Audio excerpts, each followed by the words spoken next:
स्वागत है आपका एसजी एकेडमी ऑफ इंग्लिश पर। हमेशा की तरह द हिंदू की एक और न्यूज रिपोर्ट लेकर मैं आपके सामने आ गया हूं। आपको सिखाऊंगा कि इंग्लिश से हिंदी कैसे बनाते हैं। सेंटेंसेस को ब्रेक डाउन करूंगा। सब्जेक्ट कहाँ है, वर्ब कहाँ है, ऑब्जेक्ट कहाँ है। आप अपने ग्रामर, वोकैबुलरी, रीडिंग कॉम्प्रिहेंशन हर एक चीज पर काम करेंगे इस वीडियो को देखकर। तो देर किस बात की है, चलो शुरू करते हैं। A civilisation will die in Iran. Iran में एक सिविलाइजेशन खत्म हो जाएगी। सिविलाइजेशन का मतलब क्या होता है? एक उन्नत समाज जिसमें संस्कृति, तकनीक और काफी व्यवस्था और सामाजिक संगठन बहुत विकसित हो चुका होता है, उसको बोलते हैं सभ्यता यानी सिविलाइजेशन। मतलब कि एक बहुत सारे लोग एक साथ रह रहे हैं, एक वेल ऑर्गेनाइज्ड सोसाइटी है, उसको बोल रहे हैं सिविलाइजेशन। वो खत्म हो जाएगी ईरान में इफ, अगर डील नॉट एक्सेप्टेड, अगर समझौते को स्वीकार नहीं किया गया। पैसिव वॉइस में है। ये कहना किसका है? Says Trump. मिस्टर ट्रंप ने ये बात कही।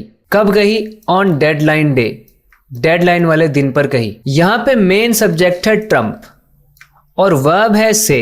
ट्रंप ने कुछ कहा, जो ट्रंप ने कहा वो बन गया से का ऑब्जेक्ट, जो कि यहां से शुरू होकर यहां तक जा रहा है।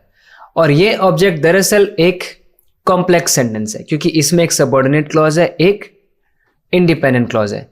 देखो, इस मेन क्लॉज के अंदर सब्जेक्ट है सिविलाइजेशन, मेन वर्ब है विल डाई, जिसमें मॉडल आ गया विल, और मेन वर्ब है डाई फर्स्ट फॉर्म में। कहां पे? प्लेस बताने के लिए एडवर्बियल फ्रेज ऑफ प्लेस आ गया, यानी adverb of place in Iran. और ऐसा कब होगा? तो कंडीशन बताने वाला कंजंक्शन है यहां पर, जो कि सबऑर्डिनेट क्लॉज को शुरू भी कर रहा है, इफ। ठीक है, इफ।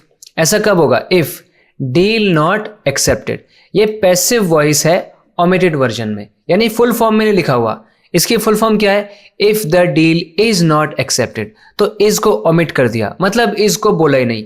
हेडलाइंस में अक्सर चीजों को शॉर्ट में बोलने की, हमेशा शॉर्ट में बोलना होता है, चीजों को शॉर्ट में बोलने को प्राथमिकता दी जाती है। ठीक है, ब्रीफ में बोलना होता है।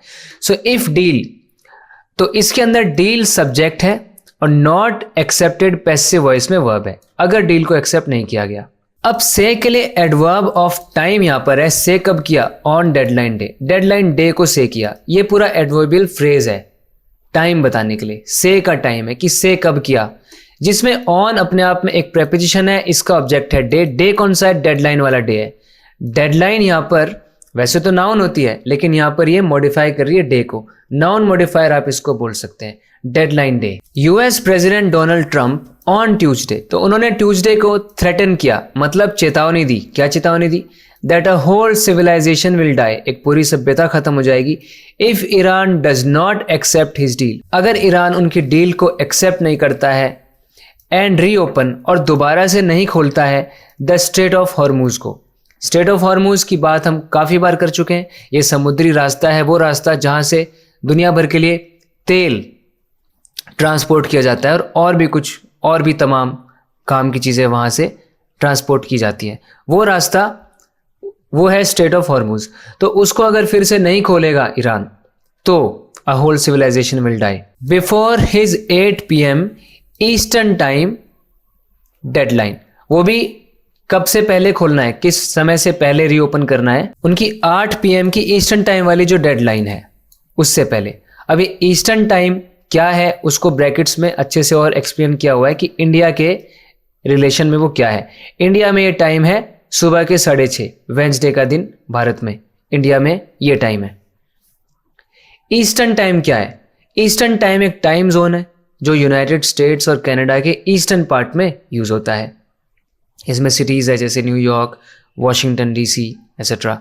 ठीक है, तो ईस्टर्न टाइम उन्होंने डेडलाइन सेट की हुई है। ईस्टर्न टाइम वाली डेडलाइन है कि इस डेडलाइन से पहले अगर रीओपन नहीं किया, ठीक है, स्ट्रेट ऑफ हॉर्मूज को, और एक्सेप्ट नहीं किया डील को ईरान ने, तो a whole civilisation will die. ये तो मीनिंग हो गया। आप थोड़ा ग्रामर देखते हैं यहां पर, सेंटेंस में क्या क्या कंपोनेंट्स है अलग अलग। यहां से लेकर यहां तक ये पूरा तो सब्जेक्ट है, यूएस प्रेसिडेंट डोनाल्ड ट्रंप। अब मेन वर्ब है थ्रेटन, उन्होंने किया थ्रेटन। बीच में जो ये आ गया ऑन ट्यूसडे, ये एडवर्बियल फ्रेज है, बस टाइम बता रहा है बीच में आगे कि ट्यूसडे को थ्रेटन किया। अब थ्रेटन क्या किया? वो थ्रेटन का ऑब्जेक्ट है ये पूरा दैट क्लॉज, दैट से शुरू होने वाला क्लॉज।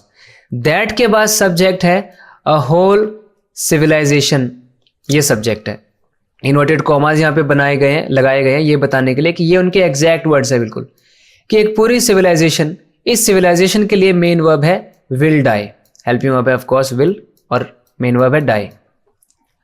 और ये कंडीशन है कि डाई कब करेगी, कंडीशन बताने के लिए इफ कंजंक्शन आ गया, ठीक है।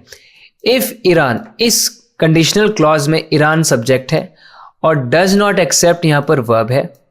एक्सेप्ट का ऑब्जेक्ट है डील, डील किसकी, हिज डील, यानी ट्रम्प की डील, और हिज क्या है, पोजेसिव डिटर्मिनर। तो अगर ईरान ने एक्सेप्ट नहीं किया डील को, और दूसरा क्या काम नहीं किया, रीओपन नहीं किया। रीओपन किसको करना है, रीओपन का ऑब्जेक्ट है द स्टेट ऑफ हॉर्मुज। अगर एक्सेप्ट नहीं किया डील को, रीओपन नहीं किया स्टेट ऑफ हॉर्मुज को, कब, 8 बजे से पहले। तो बिफोर यहां पर एक प्रेपोजिशन है, क्योंकि बिफोर का ऑब्जेक्ट है डेडलाइन। ये डेडलाइन कौन सी है, ईस्टर्न टाइम वाली डेडलाइन, 8 PM वाली डेडलाइन, और हिज डेडलाइन यानी उनकी डेडलाइन। अगर बिफोर के बाद हमें पूरा क्लॉज दिख जाता ना, सब्जेक्ट और वर्ब, तो ये बिफोर सबऑर्डिनेटिंग कंजंक्शन बन जाता। लेकिन यहाँ पे बिफोर के बाद देखो क्लॉज नहीं है पूरा, यहाँ पे सिर्फ डेडलाइन है जो कि एक नाउन है। तो बिफोर इस हिसाब से एक प्रेपोजिशन कहलाएगा। बिफोर का ऑब्जेक्ट बन गई डेडलाइन। डेडलाइन कैसी है, डेडलाइन को मॉडिफाई करने के लिए सारे वर्ड आए, हिज डेडलाइन, 8 PM वाली डेडलाइन, ईस्टर्न टाइम वाली deadline. Tehran in turn, in turn ये बताता है कि जवाब में, बदले में तेहरान ने क्या किया, इशू किया, जारी किया एक वार्निंग को, एक चेतावनी को। क्या चेतावनी, दैट इट्स रिस्पॉन्स, कि उसका जवाब वो डिप्राइव कर देगा, वंचित कर देगा यूएस को एंड इट्स एलाइज, उसके सहयोगियों को, उसके मित्रों को। किस चीज से वंचित कर देगा, ऑफ ऑयल, तेल से, और गैस से। कितने समय के लिए, सालों के लिए, कई सालों के लिए यूएस और यूएस के सहयोगी हो जाएंगे वंचित गैस और ऑयल से। यहां पर जो आप इंटर्न देख रहे हो ना, ये एक फिक्स्ड एक्सप्रेशन है जिसका काम एक एडवर्ब की तरह है। ये बता रहा है कि एज ए रिजल्ट कुछ हो रहा है, कि अगर यूएस ने ऐसा किया तो तेहरान बोल रहा है यूएस ने ऐसा, अरे क्या किया था यूएस ने, तो यूएस ने यहां पर थ्रेटन किया, तो उसके बदले में यानी उसके जवाब में इन टर्न तेहरान ने ऐसा किया। इन टर्न का मतलब होता है एक चीज होती है और उसके रिजल्ट में दूसरी चीज ऐसी होती है। जैसे किसी ने बहुत पढ़ाई करी, बहुत ज्यादा, तो इससे क्या हुआ, इससे उसके मार्क्स इंप्रूव हो गए। Someone studied hard and that in turn improved his results. Company ने फास्ट ग्रो किया और फिर प्रॉफिट भी इंक्रीज हो गए। The company grew fast which in turn increased profits. तो इन टर्न को ऐसे यूज करना है, नींद की कमी ना आपकी हेल्थ को अफेक्ट करती है और फिर इससे आपका फोकस भी रिड्यूस हो जाता है, कम हो जाता है। तो क्या बोलेंगे, the lack of sleep affects your health and this in turn reduces focus. तो इन टर्न क्या बताता है, एक चीज होती है उसका एक और इफेक्ट होता है, उसकी प्रतिक्रिया होती है।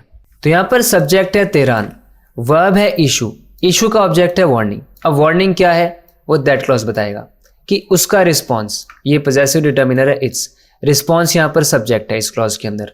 Would deprive main verb, deprive का ऑब्जेक्ट यूएस। डिप्राइव क्या होता है, किसी को डिप्राइव कर देना मतलब किसी इंसान से कोई चीज छीन लेना। कोई इंसान जो किसी चीज को डिजर्व करता है वो उसको नहीं मिल रही है, मतलब वो डिप्राइव हो गया, ठीक है। Don't deprive him of his rights, उससे उसके हक मत छीनो, यानी उसको उसके राइट से वंचित मत करो। Lack of sleep can deprive you of energy, नींद की कमी आपसे आपकी एनर्जी छीन सकती है, आप एनर्जी से वंचित हो सकते हो, ऊर्जा से वंचित हो सकते हो। तो डिप्राइव के साथ ऑफ यूज होता है, याद रखना है। Deprive someone of something, of के साथ आप वो चीज कनेक्ट करते हो जिससे किसी को वंचित किया जा रहा है, तो उसका रिस्पॉन्स डिप्राइव कर देगा। डिप्राइव का ऑब्जेक्ट बन गया यूएस और एलाइज, यूएस और यूएस के एलाइज। ये इट्स जो है ये यूएस के लिए ही आया है, पोजेसिव डिटर्मिनर, यूएस और उसके एलाइज। किस चीज से वंचित कर देगा, ऑफ प्रेपोजिशन ने बताया, ऑयल से। ऑफ का ऑब्जेक्ट, पहला ऑब्जेक्ट है ऑयल, दूसरा ऑब्जेक्ट है गैस, और टाइम बताने के लिए फॉर आ गया, फॉर ईयर्स, यानी सालों तक डिप्राइव्ड हो जाएंगे। यूएस वाइस प्रेसिडेंट, यूएस के उपराष्ट्रपति JD Vance, who is in Hungary, जो कि हंगरी में है, ये यूरोप में एक कंट्री का नाम है हंगरी। सेड, उन्होंने कहा, क्या कहा, हिज कंट्री हैज टूल्स, कि उनके देश के पास ऐसे टूल्स हैं, ऐसे औजार हैं, ऐसे हथियार हैं, इन आवर टूल किट, हमारे टूल किट में। तो ये उनके डायरेक्ट वर्ड्स है, तो यहाँ पे इन्वर्टेड कॉमास लगाए हुए हैं कि हमारे पास ऐसे हथियार हैं हमारे टूल किट में that we so far haven't decided to use, जिनको अभी तक हमने यूज करने का फैसला नहीं किया है अगेंस्ट ईरान। ठीक है, ईरान के खिलाफ उपयोग करने का फैसला हमने नहीं किया है। ये उन्होंने कहा विदाउट इलेबोरेटिंग फर्दर, बिना आगे कुछ विस्तार से बताए। इलेबोरेट करने का मतलब किसी भी चीज को एक्सप्लेन करना डिटेल में होता है इलेबोरेट करना। ठीक है, इलेबोरेट। जैसे जो आपका आइडिया है, आपके आइडिया पर थोड़ा समझाओ हमें, please elaborate on your idea, can you elaborate further. Further मतलब आगे बढ़ के, to a greater degree. Further एक एडवर्ब है, कैसे इलेबोरेट करना है फर्दर, देखो अभी देखते हैं यहां से। सब्जेक्ट यहां पर है US vice president JD Vance, और इस सब्जेक्ट के लिए रिलेटिव क्लॉज यहां पर आ गया, यहां से लेके यहां तक। बस एक एडिशनल इंफॉर्मेशन देनी थी कि जो कि हंगरी में है। इसके अंदर हु सब्जेक्ट है, रिलेटिव प्रोनाउन है ये, और खुद ही सब्जेक्ट भी बन गया है। और यहाँ पर फिर लिंकिंग वर्ब आ गई इज, और इन हंगरी सब्जेक्ट कॉम्प्लीमेंट, जो उनका प्लेस बता रहा है, पोजीशन बता रहा है कि वो कहाँ पर है। सेड, ये सेड जो है ये इस सब्जेक्ट का वर्ब यहाँ पर आया है। अब क्या कहा उन्होंने, वो जो भी कहा वो एक क्लॉज के अंदर है। इसमें कंट्री सब्जेक्ट है, वर्ब हैज़ है, हैज़ का ऑब्जेक्ट है टूल्स। टूल्स कहाँ पर है, इन प्रेपोजिशन ने बताया हमारे टूल किट में है। और इन टूल्स को हमने क्या नहीं किया, टूल्स के लिए रिलेटिव प्रोनाउन आ गया कि that we so far haven't used, जिनको हमने, तो ये एक रिलेटिव प्रोनाउन है यहाँ पर जो कि इंफॉर्मेशन देगा टूल्स की, जिनको हमने we haven't decided to use, अभी तक हमने उनको यूज करने का फैसला नहीं किया है। प्रेजेंट परफेक्ट टेंस में ये वर्ब है, इसलिए हैव के बाद थर्ड फॉर्म आ गई, हमने यूज करने का फैसला नहीं किया है। और सो फार यहाँ पर क्या है, सो फार एक एडवर्बियल फ्रेज ही है जो कि टाइम के बारे में बताता है। ठीक है, टेम्परल एडवर्ब है कि अभी तक, मतलब अप टू दिस पॉइंट, अभी तक हमने यूज करने का डिसाइड नहीं किया है। कैसे, अगेंस्ट ईरान, ईरान के अगेंस्ट हमने यूज करने का डिसाइड नहीं किया है।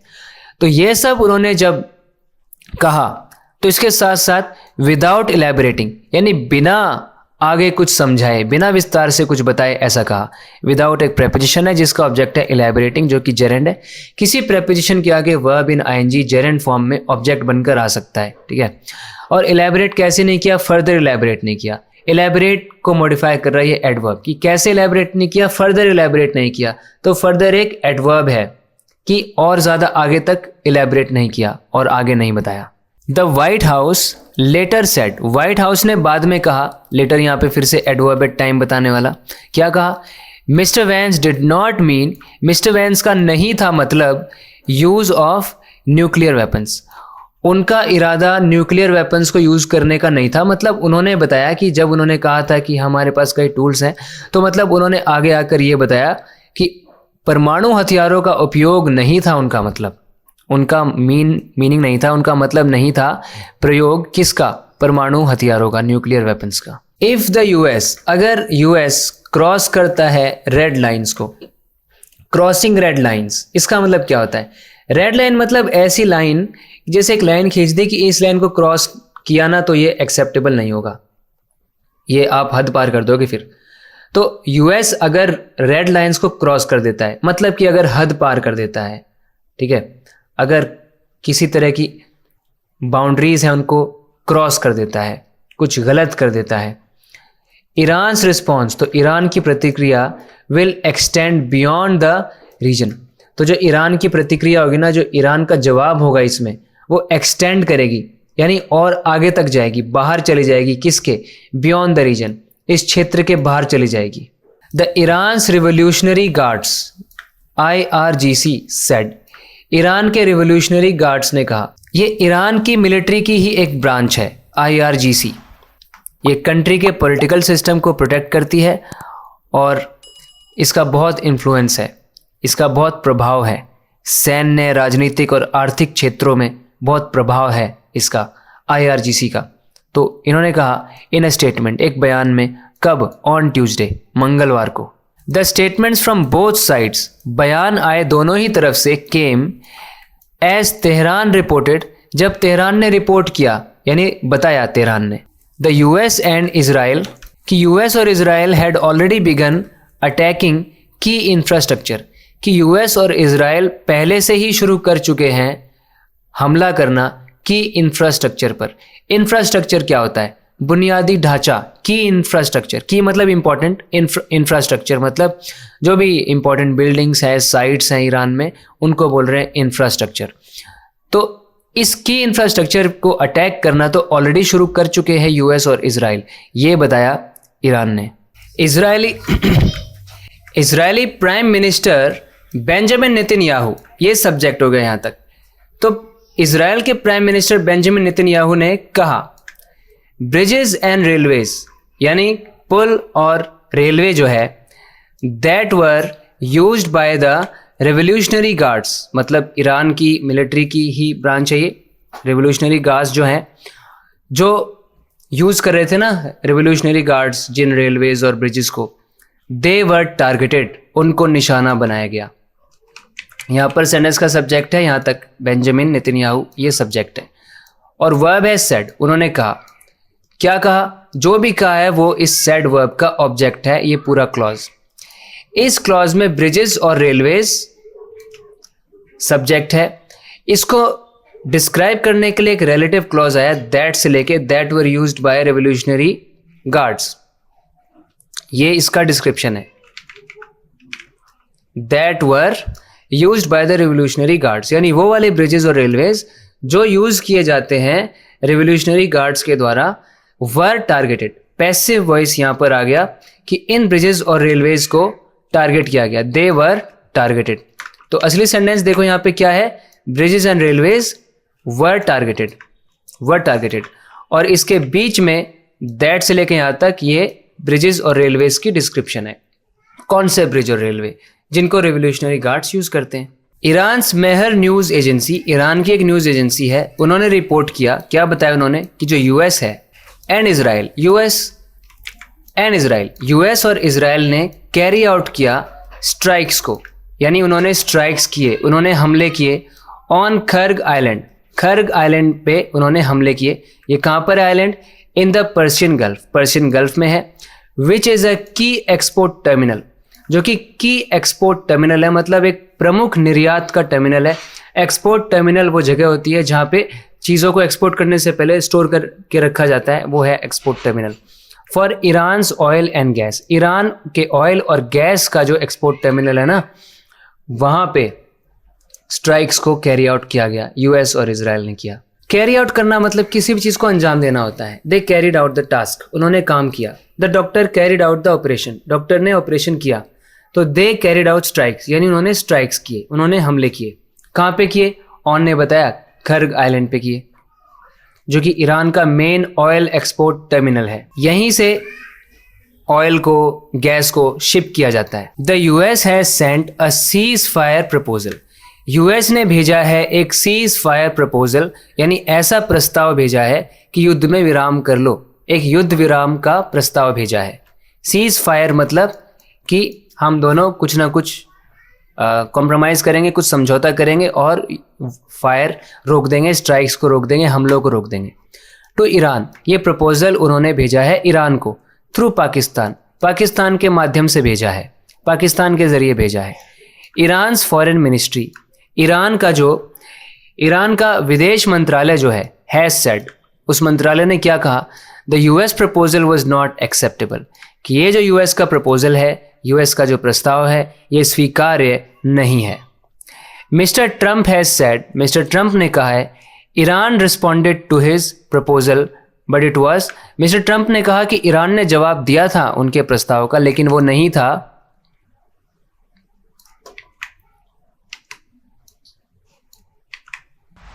It was not good enough, लेकिन वो सही नहीं था, पर्याप्त नहीं था उनके लिए। IRGC says, IRGC का कहना है कि state of Hormuz would never return to its previous status. IRGC वाले तो ये कह रहे हैं कि ये जो हॉर्मूज, स्टेट ऑफ हॉर्मूज है, ये पहले वाले स्थिति में कभी आएगी ही नहीं। अ होल सिविलाइजेशन, एक पूरी सभ्यता, एक पूरा लोगों का एक बसा बसाया ग्रुप जो है, डाई टू नाइट, आज रात वो डाई करेगा, never to be brought back again, वापस नहीं आ पाएगा। I don't want that to happen, मैं नहीं चाहता कि ऐसा हो। यहाँ पे देखो वॉन्ट का ऑब्जेक्ट दैट है और वॉन्ट के लिए फिर कॉम्प्लीमेंट आया कि मैं चाहता क्या नहीं हूँ कि हो जाए ऐसा। ये दैट को देखो, ये दैट वॉन्ट का तो ऑब्जेक्ट है, लेकिन इस इन्फिनेटिव फ्रेज में जो वर्ब है उसका सब्जेक्ट है, क्योंकि दैट जो है वही हैपन करेगा। बट इट प्रोबेबली विल, लेकिन शायद ये हो ही जाएगा, मैं चाहता नहीं ऐसा हो जाए। ये बात मिस्टर ट्रंप ने कही कहाँ पे? इन अ सोशल मीडिया पोस्ट। एक सोशल मीडिया पोस्ट में ये बात मिस्टर ट्रंप ने कही। तो ये था आज के वीडियो में। इसी तरह इंग्लिश को डीपली समझते रहने के लिए, अपने इंग्लिश को इम्प्रूव करते रहने के लिए इस चैनल को सब्सक्राइब ज़रूर करें अगर आपने अभी तक नहीं किया तो। बात करते हैं अगले वीडियो लेसन में। अपना ख्याल रखें। Take care, bye.